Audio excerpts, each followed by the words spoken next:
y'all would open your hymnals to page 563. If not, the words will be on the screen. It was Count Your Blessings.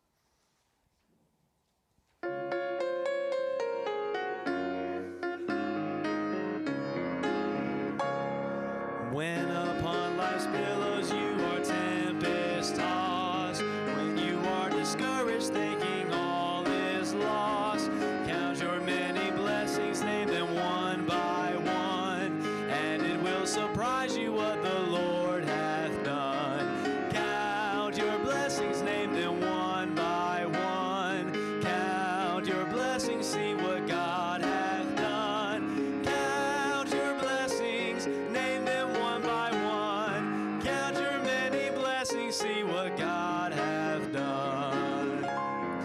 Are you ever burdened with a load of care?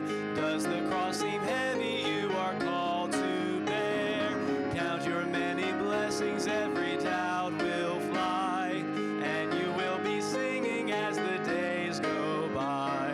Count your blessings, name them one by one. Count your blessings, see what God hath done. Count your blessings, name them one by one. Count your many blessings, see what God hath done. When you look at others with their lands and gold, think that Christ has promised you his wealth untold. Count your many blessings, money cannot buy your reward in heaven nor your home on high. Count your blessings, name them one by one. Count your blessings, see what God hath done. Count your blessings, name them one by one. Count your many blessings, see what God hath done. Thank you for your singing. You may be seated. Thank you very much. Thank you for the music tonight, guys. And very, very thankful to have the Jones family with us. Brother Jeff Jones, and not to be confused with the Jeff Jones that's the president of the college, but Brother Jeff Jones. I met him when I was in college. He was, you didn't stay on campus. You drove from Goldsboro, right?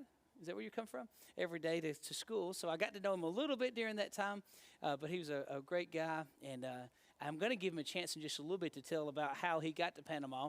But before we do that, our guys are going to start a video. And Brother Jeff, come on up, and he's going to tell us about some of the things we're looking at in this video. Okay. I'll try to be real quick because this goes fast. We have a missions conference every year during this. This is where our church is in Panama. We have Vacation Bible School also. This is actually, we're starting to go into summertime. And this past year, this was some pictures from our Vacation Bible School. We had over 100 kids in attendance. At the end there, we gave out some awards. This is just giving you an idea of what it looks like. This is our baptistry. Every time we have a swim pool, it breaks, we get a new one. So just give you an idea of some of the things of mission. This is inside the church building. This is some of our young people. Even Jeffrey was preaching. We give them the opportunity. Every Saturday, we go out door knocking, soul winning, passing out tracts, inviting people, and see people come to church. And it's just a group of folks. The Lord has allowed us to purchase just over half an acre. And this was our anniversary Sunday. And we had a tarp put up there and took chairs out there. And we had our service there on that Sunday. Had over 100 that day as well. It was really a good day. This is some of the ladies, the Indian ladies. We also do discipleships with the folks after they're baptized. We do discipleships also and look for an opportunity to win others during those times. Our ladies have their women's meeting. Our church, as you saw outside, on Sunday nights and Wednesday nights, as a matter of fact, it's the same time there right now, have service on the inside. We can only fit about 50-some in there. I like to be in there at night because it's hot in Panama and there's air conditioning inside and I'm fat. But we're getting to the point where we may have to start doing some things outside. Our Sunday school classes, that's my class outside. That's also where we have our preaching services. We have classes on the inside. There's 3 bedrooms. Junior church. We have a picture of our nursery there. that's not a cage. That's actually a porch where you have a class out there. This is some of our young guys preaching, teaching, singing. This is the last night we were there in July before we came. This video right here is really important. This past year, we got a bus, a 32-passenger bus, and this is the very first time that we used that bus. That very first Sunday we came to church, it was a 32-passenger, a 30-passenger, 32, whatever. It's just a number. We'll get some more in there. They'll fit in. I got my seat, but this is the very first time. And Miss Joanna, my wife, she videoed it, and so we leave our house about 8 o'clock, pick up some, and try to get back about 9. That's about 9 o'clock there.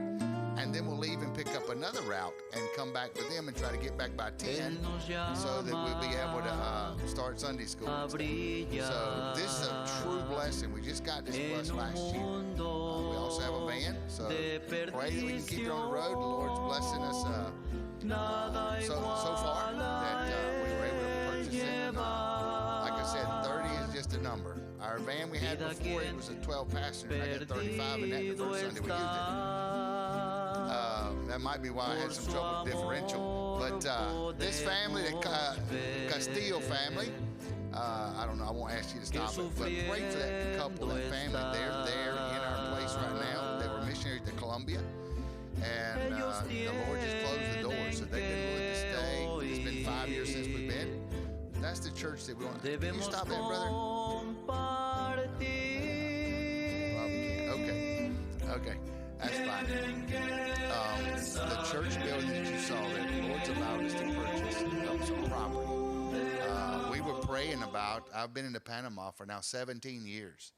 And during those 17 years, the Lord's allowed me to meet my wife. We got married in 2012. We came back to the States in 2013 to raise support to go to La Chorrera. And so we started the church in 2014 there, and we've been praying about being able to buy some property and build a building. As a missionary, you want to think long term, and so that was been our desire. 3 years ago, I'm thinking, okay, God, this is what we want, but I don't see it happening.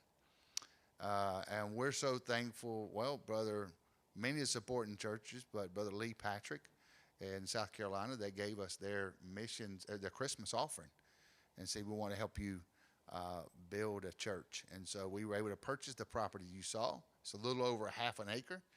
And so now we're in the process of wanting to build a building.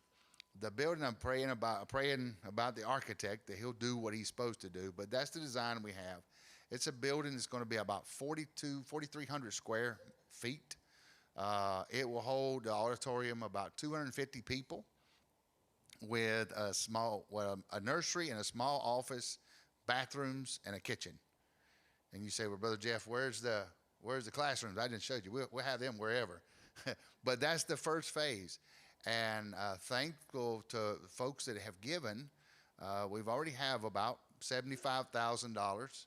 We're here. Our goals while we're here is to raise an additional $125,000. In Panama, labor is sort of cheap. But materials are not. So, and anybody, if they ever do any building, you know it's going to be a little more. So we're just trying to plan. And so our goal when we started back here when we came in the end of July was to raise an additional $125,000. Well, since then, one of our supporting churches, Brother Steve Lloyd, has a church in Wisconsin. He contacted me and he said, Brother Jeff, we want to be a help and you reaching that. And we are willing to give $5,000 and asking other churches to do the same so we can reach that goal sooner. Last week, Brother Steve called me. He said, we made it. I'm going to send the money. We've had another church that said, we're on board.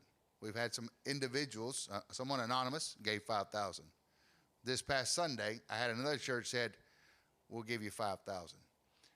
So with what we've got, we're under 100,000 on that, and just praying that other people will be willing to come on board. 5,000, 10,000, whatever's, we're here, and it's been 5 years since we've been into the States. And like I was said, the couple that's there, they weren't able to go back to Colombia. They were missionary for 2 years in Colombia. The president closed the door, not renewing any missionary visas. So the Lord allowed them to be in our house, be in our place, drive the bus, teach, preach, do everything. We as missionaries, we wanted to take care of the man of God. We're giving them $1,000 a month to cover their expenses while they're there. So we're asking also to help pray that our monthly support will increase so we can help cover those costs. But the Lord is blessing. The Lord is blessing, and we're so thankful for this church being a part of it. The bus you saw was also our church last year raised the money to help us to purchase that. I miss that. I miss driving that bus. I started as a kid. I went to Fellowship Baptist in Durham. My family went to church because of a bus captain. We were invited to church through the bus ministry. After I graduated, I went to NC State and studied. My pastor, he said, swinology. I studied agriculture and stuff like that, and I went into the agriculture field. I actually worked with a company for about 17 years before I went to Panama. And the Lord has just guided every step of the way. And so in 2008, I moved to Panama. And that's where I met my wife, and as I told you, and the Lord. But before that, I had got to Goldsboro, where's my sending church faith, and I wasn't attending church. I wasn't going to church or anything. And you know, there was a Saturday morning. There was a knock on my door. Who do you think it was? It was a bus captain. It was a bus captain. And he told me we were going to have a big day at Faith Church. I didn't know where Faith Church was. He said, we're going to have a big day. And I said, well, yeah, I'll go. You know, I figure big day, no big deal. I need to go to church. And so I went that Sunday, and I was met, and it was really a big crowd. And someone met me at the door. It was Brother Mark Holloman. Some of you know from Southeastern. He met me at the door and asked me if I was by myself. I said, yeah. He said, you want to sit with me? I said, sure. Where do you think we sat? You got it, on the front row. I just wanted to slide in and slide out. But, you know, I started visiting church. I started going to church. Well, after a few weeks, after someone else, once again, knocked on my door. Did the follow-up. You see, sometimes we think just one time, but did the follow-up and come back. You know who it was? Pastor Christian Powell. He said, hey, did you like church? I said, yeah, it was okay. He said, well, you going to come back? I said, sure, yeah, like I was doing him a favor. But God started working in my heart. And I had some Hispanic kids. I don't know why I'm telling you all this, but just to let you know how I got to Panama. I had some Hispanic kids, that people that worked for me. And I started to say, well, I'll take them to church with me. And they would go, because I'd take them to eat afterwards. But one Sunday morning, these two little Hispanic kids, probably one was 8 and the other was 10, came out, and they were all dressed up in a suit and tie. I said, man, you guys are sharp. Y'all are sharp. And then their mom come out in her house coat. I think, wait a minute. We're going to church. And she said, they want to be just like you. That hit me right there, because I knew I wasn't saved. God said, you can dress up all you want to, but it's what's on the inside. And God started working on my heart. And it took me about a month or so after that, under conviction, before I actually was saved. And then it was a spring conference out here at Southeastern. I answered the call to preach full time. And in 2008, I stepped away from the job that I had, never looked back. I left the pig farm. I wasn't a prodigal son. I just left the pig farm to go on to Panama. So I thank you, this church, so much. Thank you. Appreciate it. So we're going to take a few minutes, and I'm trying to devise what I've been trying to accomplish with our missionaries forever. So excuse me, and I told Brother Jeff, if it don't go well, it's my fault, not his. So I've tried to get us to interact with them and learn about them. Because the goal of them coming here is not just to preach a sermon, because y'all hear sermons. Y'all hear wonderful sermons all the time. Amen? Right? But we want them to give us opportunity to know them. So I got questions. I came with questions written down just in case, just in case. But I want us to ask them some questions tonight that'll help us know them better, find out more about them and what they're doing. So let me introduce you to the family, first of all. Obviously, you've met Brother Jeff already, a genuine North Carolinian. And listen, he came in and started talking to Jim. And I'm like, if he's talking to Jim, he really has to be from around here somewhere, right? Because Jim ain't never left Durham County. No, I'm just kidding. So I know he had to be from around here, and sure enough, he was. And so Brother Jeff is a great guy. His wife, Joanna, is here tonight. And I'm going to get her to talk in a minute. She's going to talk to us. I'm going to ask her a question. She's here with her husband right now working on applying for citizenship, right? Right. So she's working on her English. And she wants to use it tonight. Not really, not in front of like 100 people, right? So that's Miss Joanna. And then Hotnell is their oldest son. He's 17, and he's about to graduate high school in 2 weeks, right? Is that what you said? 2 weeks. And so it's great to have him with us here as well. They were here 5 years ago, so he would have been 12. So it's been a while. And then little Jeffrey, or Jeffrey Jr., was a little bitty guy when they were here last time. How old are you now, Jeffrey? 12. So you were 7. So you were Nate's age when you were here last time. And so it's great to have y'all back again. And we want to ask, again, a few questions to give us opportunity to learn about you guys. So my first question was, how'd you get to Panama? But you already answered that question, so I won't go any further with that. But if you don't mind, and I think this is okay, because I think you said something about it last time. Do you mind sharing how you met Miss Joanna and how all that worked out? Do you mind sharing that quickly? Are you okay with that? I'm fine. Okay, you go want me to do ahead. it here? Michael, go ahead. I think I've got it on. Yeah, I had actually been to Panama when I went in 2007. I went to visit, and that's when my wife, she became a widow. It's actually been, how many years now? Today is the day, I think. She said the first time she saw me was I was cutting somebody's grass. And, but I saw her, and at the time she was pregnant with Haniel. And as I went back in 2008 to stay, actually the pastor's wife there, she was a matchmaker. She gave me a list of folks that was young ladies, there, right? young ladies that were available, and Miss Joanna was on the list. And so we talked, and there was a little complications here, not between us, but just some other people that really didn't want us, I guess, to be married. And but the Lord worked it out, and she had a couple things. I don't know, talking for her. She said she was looking for someone that was older, not a young man, someone that would live for the Lord. And so I saw her as where other people would have seen, seen her as a young lady with 2 kids. I saw her as a family, you know. I had always wanted a family. I said, well, the Lord's blessed me with a family. There you go. And so I love her, love our kids, and then Jeffrey, the Lord gave us Jeffrey. And so we got married on things about how we met. We met there at the church, of course. And I guess it was, we got married in 2012, but the way things work out if you're a foreigner, you have to go through the embassy to make sure everything, you get an affidavit saying, yes, he is single. He's not, someone rogue has a wife here and there. So you actually get married by the state. So you have to turn in your stuff. And I turned in our application for marriage with all our things, and the court sets a date. So technically, legally, we were married on February the 10th. But we actually got married in the church on March the 5th.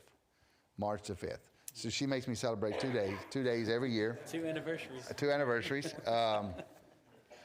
But I always encourage folks, we actually got our first kiss on March the 5th at church. Not in, the judge said, oh, you can kiss. I said, no, I'll wait. So. Amen. All right. I gave you too many details. The next question I'm going to ask Hotnell and Jeffrey Jr. And here's y'all's questions, guys. I want y'all to tell us, what are some major differences when you come and visit America that you see? And then what is your favorite thing about America when you're here? Because that's what we're always wondering when people come in. So I'll give to you first, Jeffrey, and then you can give to Hot Nell. Well, the difference here is colder over here. Okay. And over there it's way humid. There's 2 seasons. There's dry season and there's wet season. And in the dry season, it's Christmas around there to February, around there. And then the rest of the year is wet. And that's what I like over here, the cold season. You like the cold season, huh? Okay. All right, good deal. Hot Nell, go ahead. Tell us something, man. Well, the thing that I like here, there's no potholes in the streets. Not as many. You haven't been in Durham very much. But yeah, for sure. And I like the food. It's different from Panama and here. Yeah. What's your favorite food here? Probably, I'd say, I don't know, I have so many. You got to tell us something. What's your Something? favorite restaurant that you go Favorite to? restaurant? Yeah. Probably Bojangles. Bojangles. Okay. All right. Ask him where he works. Where do you work? Smithfields. Smithfields. And Chicken you and pick barbecue. Bojangles? Don't tell your boss, right? Yeah. No. Miss Joanna, what would be something that you got to talk? Yes. What would be a major cultural difference when you married Brother Jeff? Do you understand the question? Yes. Okay. What would be something that was like he's from America and it's obvious when you married him? Is there something that stood out to you? It's different, and the food, because in Islam, the food, What are you looking because at? he love beefsteak. Biscuits? No, Beef steak. Oh, beef steak. Okay. Steak. Okay. It's the different. It's the about the food, because in the house I need to make I need to prepare different food, Panamanian and American food. Oh, so he was picky. Is that what you're saying? You were picky? No, it's not. Okay. Y'all can keep the mics. I'm asking some more questions. So the food was a major difference for him, and he liked beefsteak, and y'all were eating. What does y'all's typical food look like there? What do y'all eat typically? We love rice, beans, chicken, fried chicken, guisado chicken is like chicken with sauce. Tomato sauce. Tomato sauce? Okay. Yeah. Yes. Yeah. Okay. Very good. Very good. So Brother Jeff came in, and he wanted you to cook some biscuits and some beefsteak like his mama made. Did he compare your food to his mom's? Did he say that? Yes, He did. No. No, I didn't say that. You're saying yes again when you don't understand the question. No, she understood. Don't be trying to. No, that's good. Okay. Tell him what you know how to make. I made gravy. Gravy? Yes, Yeah. Thanksgiving's coming, brother. Oh, yeah, that's She good. know how to That's make good. mama's gravy. Mama's gravy. Very good. Well, let's move on to the next question before I get Jeff in trouble, and he'll be in trouble all week, so He'll we'll be go all right. on. What does a day look like on the mission field as a missionary, Brother Jeff? What does a day look like, a typical day for you? We're actually, missionaries are not a lot different from everybody else. We're just a different place. We're just a different place in the world. For us, the kids got school and stuff. We help with them. It depends on what day it is, So I'd say on Wednesdays, we go to church early. We go early to be there early. Saturdays we go early and we'll do visitation, stuff like that. Saturday afternoon there may be an activity. Sunday morning, getting ready for Sunday. It's not, it's not a lot different than what you are here in the States, Okay. All right. And so I think for me, I'm like, wow, I don't feel like we're that much different than a lot of people, So I don't know if I. It does. Did you already know the language before you went, or did you have to learn it when you got there? Or you still learning? That's what she's laughing. That's what she's gonna laugh about. Okay, a little confession here. When I went to Panama 17 years ago, I could not read in Spanish. I could speak Spanish because I had worked with Hispanic people, but I had worked with Mexicans and stuff like that. So Mexicans speak one Spanish, Panama is something else. Something else. I got there, and there's just some like, okay, I'm trying to think of some phrases. You would hear a Mexican person say orale. That means like, okay. They say orale, orale. In Panama, they would say dale. And it was like a time I was going out visiting, and I could speak, I speak Spanish, it wasn't no problem. But as this kid, I was invited to a men's conference. I said, "You going to go?" He said, dale. I didn't understand what he was saying. And I asked him, "What are you going to go?" He said, dale. I said, "Are you going to go?" Dale, dale, dale. Yeah, he's like, and then there's just things like, they'll say chuleta. Chuleta means pork chop. Mm-hmm. It's like, oh me. It's like we say, oh me, or something like that. They'll say chuleta. And so I get to Panama, and they'll say pelao. Pelao means like something that's been, how would you say it? Like skinned, or that's pelao. That's another name for guys. They just say this pelao, or este pelao. And I'm sitting there with some other pastors, and they start saying things, and I'm like, I don't have a clue I'm like, where am I at? And but I've caught on, I got those things. So everywhere you go, there's differences. Just like if I'm in Alabama or Mississippi or go to New York, we talk different. Yeah. And I see you brought your translator with you tonight. Yeah, for sure. Brother Joey. So I didn't know how to read, but I've had a bilingual Bible for years. Mm-hmm. Even right after I got saved, I get a bilingual Bible.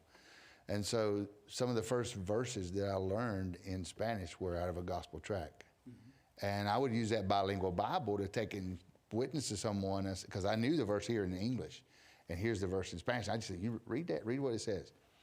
So I didn't know it. I knew to speak, but to read and all. And to this day, preaching, all my notes are in English. Mm-hmm.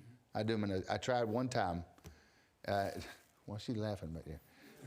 Somebody laughed. I tried one time to do my notes in Spanish, and when I got up, I'm like, I don't have a clue what I have written here. So I could probably do it today better than I did then, but it's just your native language you're used to, and I do it. Others say they'll do it in Spanish or whatever. Gotcha. Okay. So to you guys, Hotnell and Jeffrey, question for you guys now. Being in a home where you have an American missionary, obviously as your dad, how has that been? And has it been difficult in Panama to be in that situation, or has it been a blessing, or what is the situation as far as you guys are concerned, being in the missionary's home? It's not different. It's He didn't know like difference. a normal house. Okay, it's like a normal house. All right. What do you say, Hotnell? Well, him being there for over 17 years, he talks like Panamanian. Okay. And we go outside, and people think he's Panamanian sometimes. Oh, really? So they think he's from there? Yes, sir. Okay. Good deal. All right. So I'm going to pause for a second. I have a couple more questions, but I want to see if our church folks have anything they want to ask before we go any further. You guys have anything that's coming to mind that you wanted to ask them? To the total of building the building, how much does it cost to build a building in total? The building, well, that's what I was talking about. Architect, the first he told me it was going to cost like $300, $400 a square meter. They always talk in square meters there. And so the first number he gave me was like $90,000. And so because we were looking at something 300 square meters. And then we thought, well, okay, maybe we go a little further and do 400 square meters. But then later, after that, he's come back and said, no, it's probably going to cost you $600 or more a square meter. So we're looking at maybe 200, maybe just under $200,000. But that's finished out. There's another pastor that's been there for years that he is working. He's added on to his church. He started out with 300. But he's added on. He said, listen, when we go back, he's willing to come to where we are and help me through some of the weeds and try to get the best price that we can. Okay, good. Are there other pastors and churches that you have fellowship with there that are close by? Most everything that I've dealt with in Panama are independent Baptist pastors, Okay. yeah. Okay, all right. Anybody else? Go ahead, Brad. How old were you when you walked away from your job for 17 years? How hard of a decision was that? I was 39 when I went to Panama, 39 years old. And of course, when I went to NC State, I love agriculture. I worked for the company that I worked for. I had a boss man. I had been one of their farm managers for all that time. And matter of fact, when I graduated from Southeastern in 2006, I traveled to Panama, but the situation just didn't work out. It wasn't what God wanted. I'll be honest with you, when I was at Southeastern, I didn't know where Panama was. That tells you how good a student I was in school. So I went back. It wasn't State. I heard somebody say NC State. No, but we were. I went to the company asked me to move to Indiana, and actually because they wanted to start a completely new operation, and this was in the 2006, 2007. I was a single man. I had never been married. Had a company house. Had a brand new truck. They took me to the dealership and brought me a brand new truck to drive it as it was my own. And they covered everything, all those costs. And I had, in the state, in North Carolina, I had managed farms that were like 2,000, 4,000 sows. But when I went to Indiana, they put me in charge of 3 5,000 sow farms. And I was making probably around $60-some thousand, and had no bills. But when I went to Southeastern, I made a decision that whatever God wanted, that's what I was going to do. So when I went to Indiana, part of the condition for me to go there was I had to go out there, and my pastor, the youth pastor at the time was Brother Christian Powell. He said there's a church out there, and I don't know you, Brother Terry Hines in Muncie. He said you can go out there. So the part of the agreement was that Wednesday night we went there to see I would go to that church. And when I went to that church that night and met Brother Terry, who was a youth pastor, and we talked, and I said, I work at Goldsboro. I work in the bus ministry, Spanish ministry. And he said, we have 2 buses out here, but we have another old white bus that we want to get back on the road. And that was the decision, the reason I went to Indiana. It wasn't for the money, because I thought God could use me. Now, it was a hard year. I worked 70, 80 hours a week, and it was a hard year working. But my decision to go to Indiana was based on the fact that they had, and I'm not saying that, this is what everybody's, I'm just saying that was my decision. The reason I went to Indiana, because they had somewhere that I could serve in some form, and it was on that bus. And there was a day that was so cold that nothing else would crank, but that old bus cranked, and we took our route. So it was, but it wasn't. It wasn't hard, because I had made a decision long before that whatever. And another thing had to do with my finances, that when I got saved, I had owed like $17,000 on a vehicle and $12,000 in credit cards, and God had started working on me about those things. And so right before I graduated Southeastern, I paid my last bill, and I owed nothing. Amen.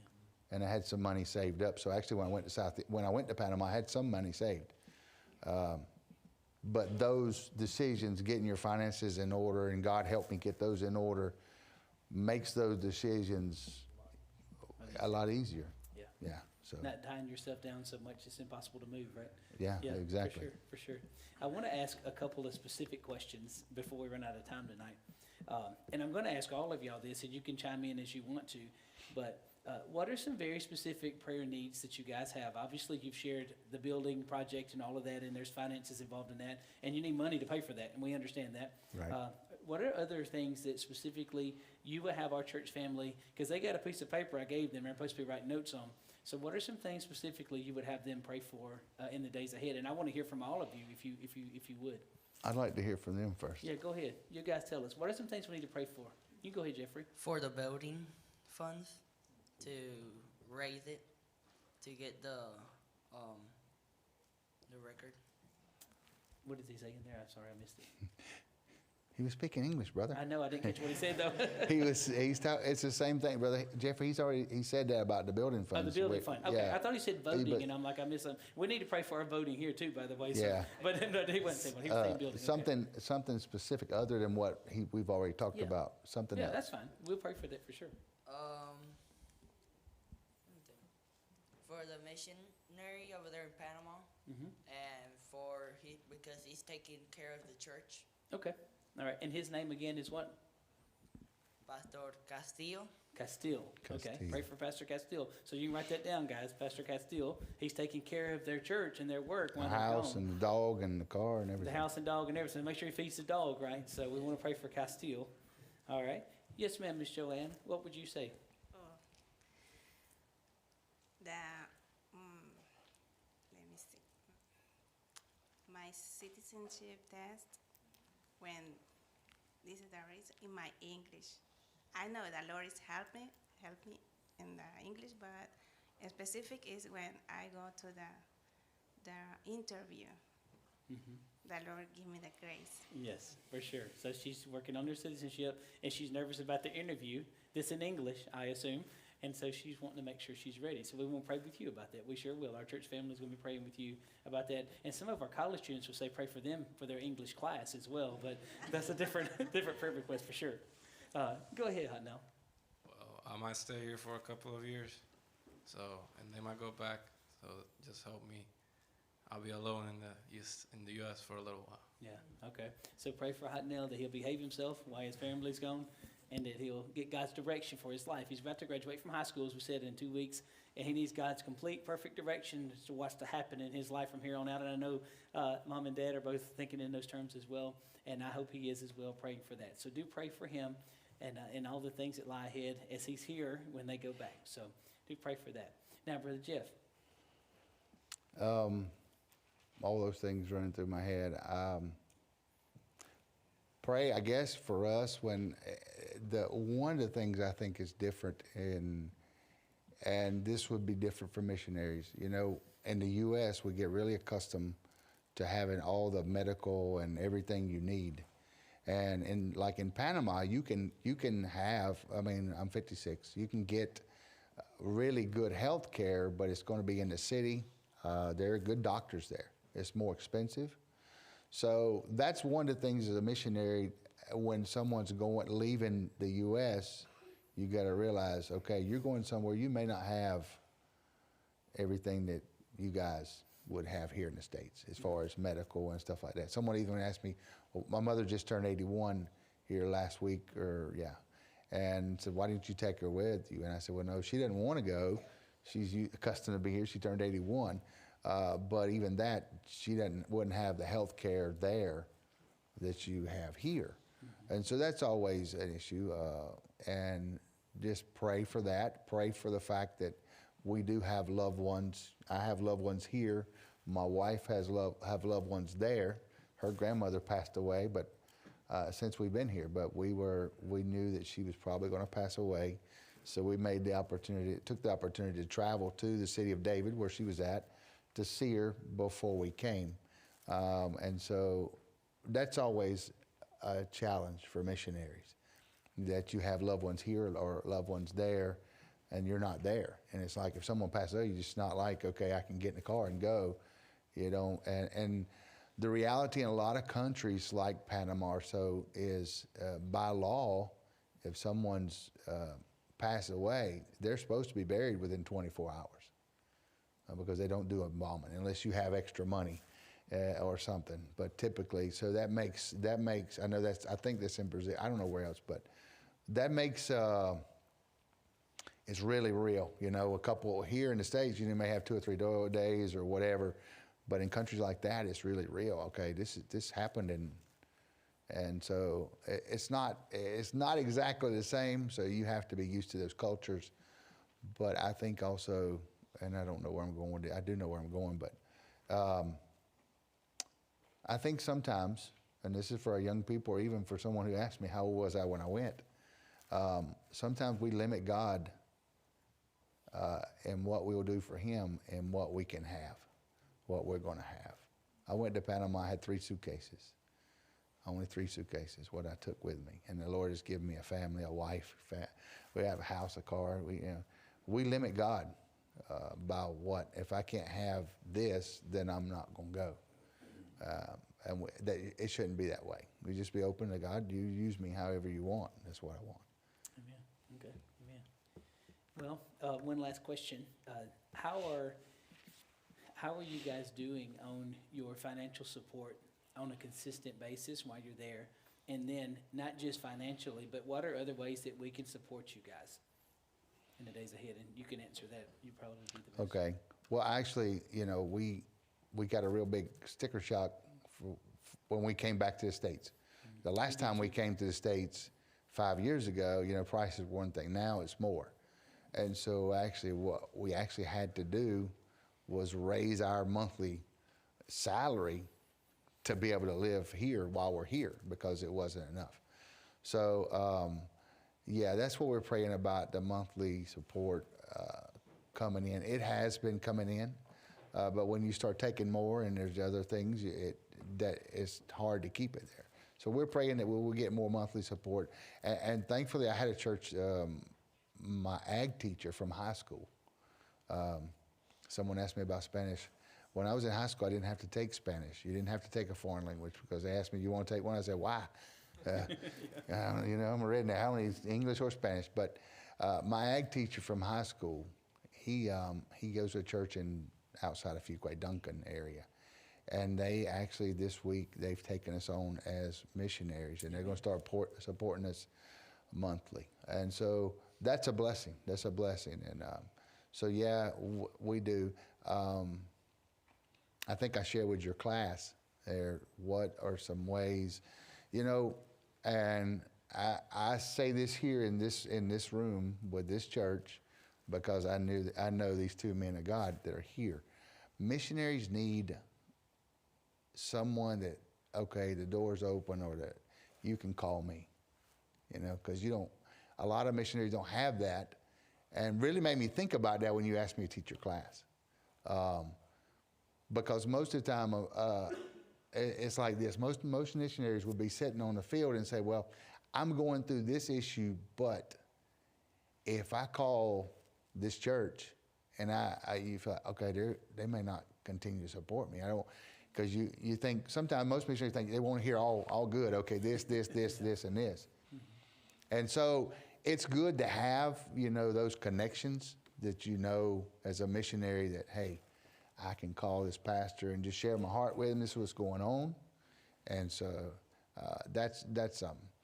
What's a way you can help? Another way, encourage us, would be come visit. Come see us. Somebody came. This young lady, here she came, and right after they came, then they gave us some money. Matter of fact, the very first service, the building that you saw, that was the very first service we were in that building. And it was like, that day was chaotic. We didn't have anything behind. Everybody was inside.